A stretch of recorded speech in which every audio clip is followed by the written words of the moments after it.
To continue our look at the control bar, we're going to look at a very important factor next, and that is the quantization menu. Now again, if you have access to the files, we're picking up where we left off with transport 1. If you want to start from a brand new starting point, you can load in file transport 2. Okay, so now this Quantize menu determines when a clip will be launched. So again, I'm going to launch scene 9, an empty scene, so we can start fresh. Now notice what happens if I launch this clip here.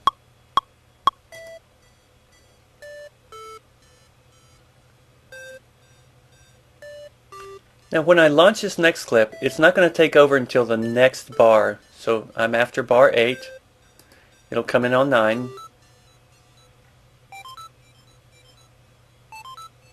And the same thing with the next one. I'm after 12, so it'll come in on 13.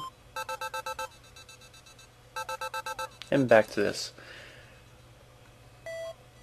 So this simply means that when I launch a new clip, if its settings are set to match the global quantization, it won't begin until the next bar. We can set this to a 2 bar, 4 bar, 8 bar, or fractions of a beat. Let's go down to fractions of a measure and go back to beginning and play. Start with drums on this one.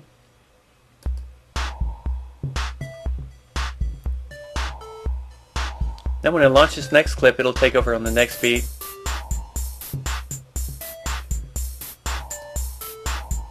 This makes it easy to turn the beat around because we're not set to an even pair of beats. Listen to the click. 2, 3. So the drums get off because they actually launched on beat 2 instead of beat 1. So if you want to prevent that, you can keep your drums even by always keeping it to half of a bar or a full bar. Let's listen to what happens now.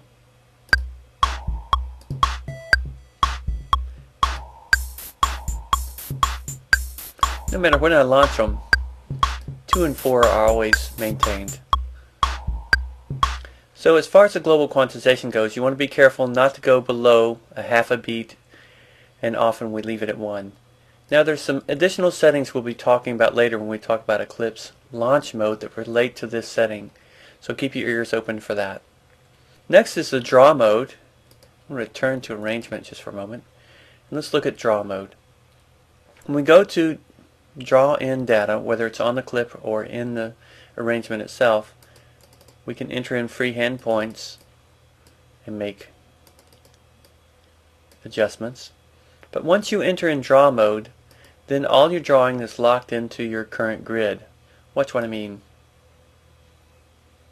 There are no smooth lines. We get jagged points from one to the next based on our current grid down here at a quarter note.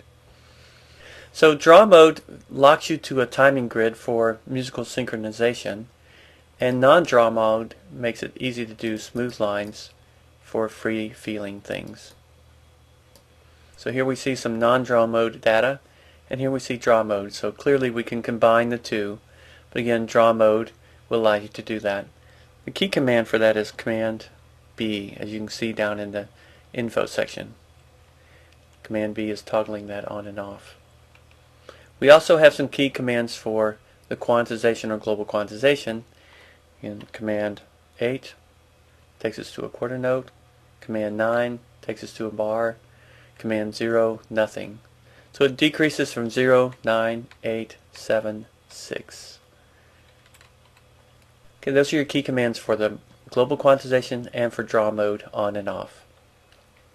Next we're going to take a look at this section, which allows us to punch in and enable loop and punch out. So let's take a look at that in our next section.